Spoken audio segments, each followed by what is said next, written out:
بسم اللہ الرحمن الرحیم اعوذ باللہ من الشیطان الرجیم وقولہ، اور اللہ تعالیٰ کے اس قول میں جو صفات بیان ہوئی ہیں، وما تحمل من انثی، اور نہیں اٹھاتی کوئی بھی مؤنث یعنی حاملہ ہوتی، ولا تضع، اور نہ ہی وضع کرتی ہے یعنی جنم دیتی ہے، الا بعلمہ، مگر اس اللہ کے علم کے ساتھ، یعنی اللہ تعالیٰ حاملہ کے حمل کو بھی جانتا ہے اور اس کے حمل کے وضع کرنا کو بھی جانتا ہے کہ کب وضع ہوگا، کیسے ہوگا۔ آگے وقولہ، اور اللہ کے اس قول میں ہے لتعلموا ان اللہ علی کل شیء قدیر، تاکہ تم جانو کہ بے شک اللہ تعالی ہر چیز پہ قدرت رکھنے والا ہے، وان اللہ قد احاط بکل شیء علما، اور بے شک اللہ تعالی نے تحقیق گھیر رکھا ہے، احاطہ کر رکھا ہے ہر چیز کا، علم کے اعتبار سے۔ تو ان آیات میں بھی اللہ تعالیٰ کی جو صفت علم بیان ہوئی ہے، جس طرح پچھلی آیات میں اللہ کی صفت علم بیان ہوئی ہے، تو کل بھی جس طرح پچھلے سبق میں بات ہوئی تھی کہ بعض لوگ اللہ تعالیٰ کے علم کی اس طرح نفی کرتے ہیں کہ اللہ تعالیٰ جزیات کو نہیں جانتا، مجموعی طور پر، کلی طور پر وہ علم رکھتا ہے۔ تو فلسفی لوگ بھی اس میں شامل ہیں، وہ بھی اللہ تعالیٰ کے علم کی نفی کرتے ہیں جزیات کا، کہ اللہ تعالیٰ جزیات کو نہیں جانتے، کلی علم رکھتے ہیں۔ اسی طرح فرقہ قدریہ میں جو غالی قسم کے لوگ ہیں، وہ اس بات کا بھی انکار کرتے ہیں کہ اللہ تعالیٰ بندوں کے افعال کو نہیں جانتے، یہاں تک کہ بندے افعال کر لیں، یعنی بندوں کے کام اعمال کرنے سے پہلے اللہ کو علم نہیں ہوتا کہ اس بندے نے کیا کرنا ہے، تو جب بندہ کوئی کام کر لیتا ہے اس کے بعد اللہ کو پتہ چلتا ہے، تو اس سے تو اللہ کا علم کوئی خاص نہ ہوا نا، یہ تو بندہ کر لے تو اس کے بعد تو ہمیں بھی پتہ چل سکتا ہے کہ اس نے یہ کام کیا ہے۔ تو یہ بہرحال اللہ تعالیٰ کے علم کی نفی والی بات ہی ہے، ایسی ہی وہ کھینچتان کے بات کو لمبا اور طول دینے والی بات ہے۔ تو صاف بات یہ ہے کہ یہ لوگ اللہ تعالیٰ کے علم کی نفی کرتے ہیں، جبکہ قرآنی آیات اللہ تعالیٰ کے علم کو ہر لحاظ سے ثابت کرتی ہیں، کلی لحاظ سے، جزئی لحاظ سے، کہ اللہ نے ہر چیز کو احاطہ علم میں لے رکھا ہے، کوئی چیز بھی اللہ کے علم سے باہر نہیں ہے۔ وقولہ، اور اسی طرح اللہ تعالیٰ کی جو صفات اس کے اس قول میں بیان ہوئی ہیں، اہل سنہ ان پر ایمان لاتے ہیں کہ ان اللہ هو الرزاق ذو القوۃ المتین، بے شک اللہ تعالیٰ وہی رزق دے، بہت زیادہ رزق دینے والا ہے۔ ان اللہ، بے شک اللہ تعالیٰ، ہوا وہی الرزاق، بہت زیادہ رزق دینے والا ہے، ذو القوۃ، قوت والا ہے، المتین، مضبوط ہے۔ رزاق یہ مبالغے کا صیغہ ہے، اور اس میں یعنی مبالغے کا معنی پایا جاتا ہے بہت زیادہ رزق دینے والا، اور بعض اس کا معنی یوں کرتے ہیں کہ رزاق کا معنی یہ ہوتا ہے کہ جو انسان کو یا باقی مخلوقات کو تھوڑا تھوڑا، یعنی مطلب ایک کے بعد دوسرا، اس کے بعد تیسرا رزق دیتا ہے۔ تو یہاں ایک ضمناً ایک بات ہے کہ رزق کسے کہتے ہیں، جو چیز بھی اللہ تعالیٰ کی طرف سے انسان کے نفع اور انسان کی ضرورت کی انسان کو پہنچتی ہے، وہ رزق ہے۔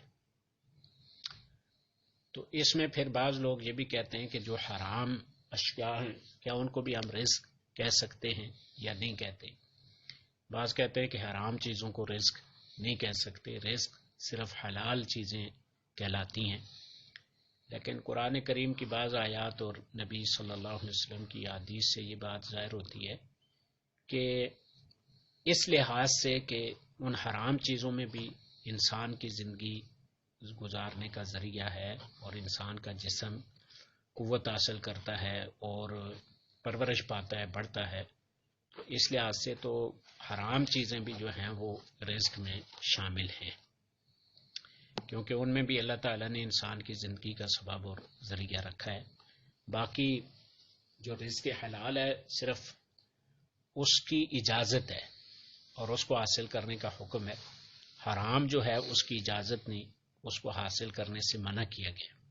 باقی رزق کا لفظ سب پر بولا جا سکتا ہے.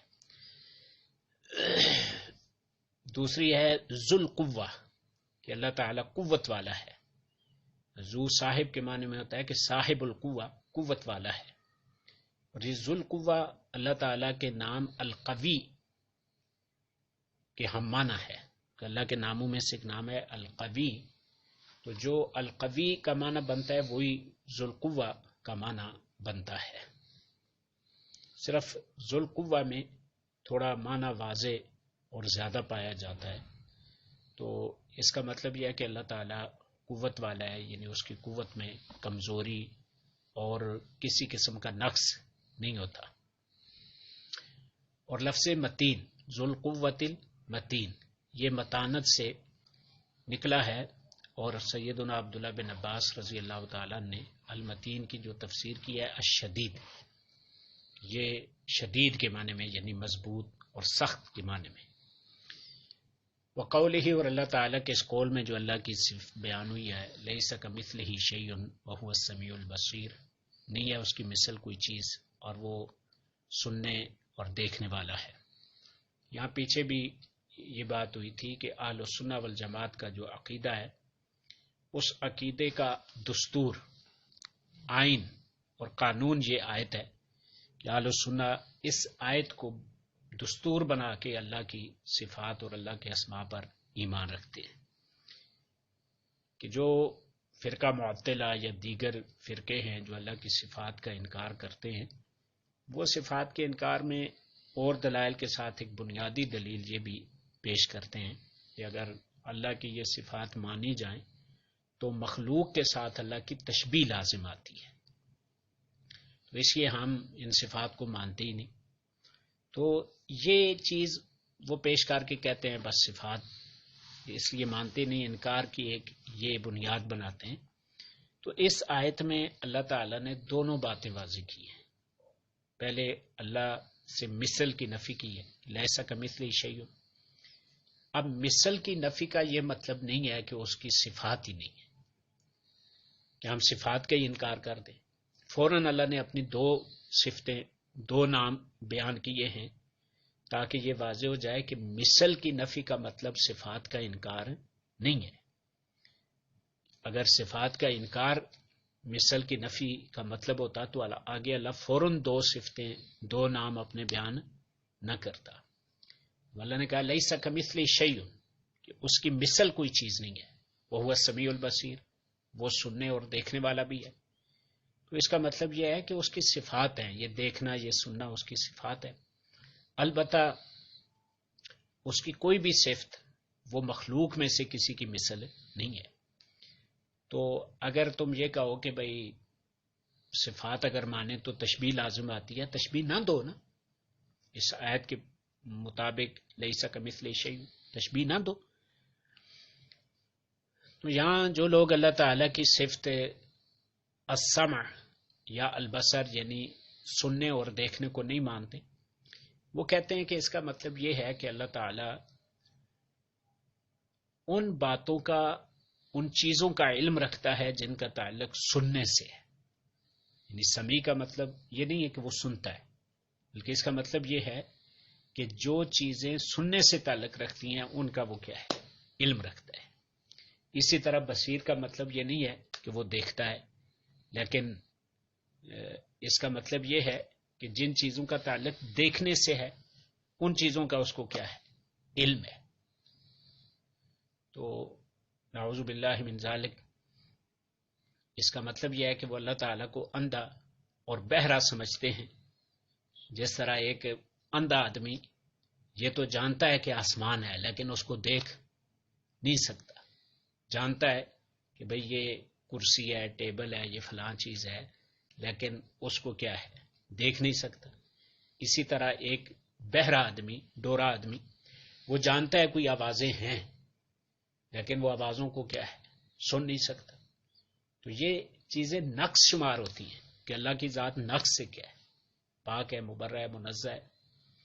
تو بہرحال وہ یہ کہتے ہیں کہ اللہ تعالیٰ سنتا نہیں. سننے سے مراد یہ ہے کہ جو چیزیں سننے سے تعلق رکھتی ہیں، یعنی ان کا اللہ علم رکھتا ہے، دیکھتا نہیں، لیکن جو چیزیں دیکھنے سے تعلق رکھتی ہیں ان کا اللہ کو کیا ہے، علم ہے. جبکہ قرآن کریم کی بے شمار آیات اور نبی کریم صلی اللہ علیہ وسلم کی بے شمار حدیث اس بات پہ دلالت کرتی ہیں کہ اللہ تعالی سنتا ہے.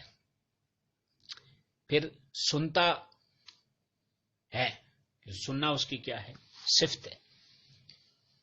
تو اب بعض لوگ کہتے ہیں کہ اللہ تعالیٰ سنتا ہے، لیکن کیسے؟